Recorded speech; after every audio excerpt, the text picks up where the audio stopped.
Replacing sight with technology. Up next on Comcast Newsmakers. Bringing you the news and information you need from the people making a difference. This is Comcast Newsmakers. Hi, welcome back to Newsmakers. New technology helps make all our lives easier, but for some residents, it's helping them navigate through their daily lives without sight. Virginia Jacko is president and CEO of Miami Lighthouse for the Blind. And thank you very much for joining us, Virginia.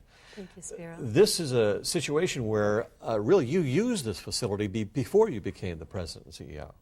That's correct. I had been the director of fiscal affairs at Purdue University, and my daughter was down here teaching at FIU. And she said, Mom, when your eyes get bad enough, you must relocate to Miami. There's nothing like the Miami Lighthouse for the Blind. And indeed, she was right. You came down here and you learned how to be blind. That's correct. In 2001, for 3 months, I was a client at the Lighthouse. I walked in those doors hoping they could help me. And after a couple of weeks, I started to be able to do Excel spreadsheets without seeing the monitor. I started to do email again. I started to cook again. I started to learn my Braille.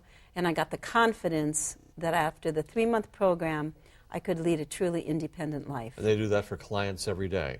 Yes, we do. Every day, ranging from birth or mothers of blind babies to our oldest client, who's 103 years old. Oh, my gosh. What goes through your mind? I mean, you've had to change your life dramatically, haven't you? Right. Since the time you had, what did you have that made you go blind? A very rare eye disease called retinitis pigmentosa, where you lose your eyesight from the outside in. So you read with your central vision, and that was the vision that I lost last. I see. But you have mobility problems because if you're losing your eyesight out here, you have a bit of orientation problems. And you had to really cope with something like this. It was a major part of your life. Yes, it was. And now you've turned it into the fact you're president and CEO of Lighthouse for the Blind here in Miami, and you're helping people cope with this sort of situation that you just experienced. Yes. Now you're talking about different technological changes that are helping people cope with being blind. What type of changes are you talking about there? The computer is the biggest friend of the blind. So a blind person can do anything on a computer that a sighted person does. For example, one software for the totally blind is called JAWS.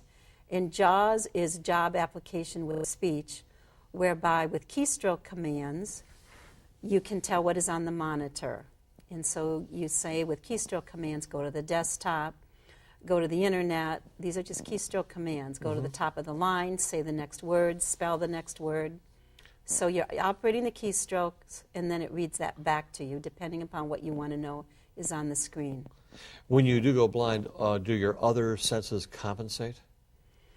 You rely more on your other senses. So it's not that my hearing is better, it's possibly even worse, but I listen much more because, you know, you have a little bit what I'm going to call extraneous noise, with quotation marks around the word noise, when you have sight, because there's so many distractions. But when you're not using your sight, you're going to listen more. One of the things you brought to Lighthouse for the Blind is a recording studio, and I'm going to show up a few CDs here. One's instrumental magic, one is called vocal magic, and it's done by your clients. So that's being used a lot now, isn't it? That's correct. A blind person can arrange and compose music with special computer software.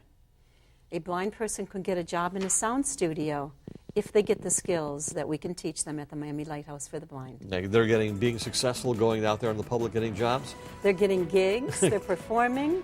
All right. And yes, they are. Well, it'll be exciting to see that happen from your perspective as well. It is. Very exciting. This hour's newsmaker has been Virginia Jacko, showing us some of the devices used in vision rehabilitation. I'm Spiro Canton. Thank you for joining us. The preceding has been a presentation of Comcast Newsmakers. And now, back to CNN Headline News.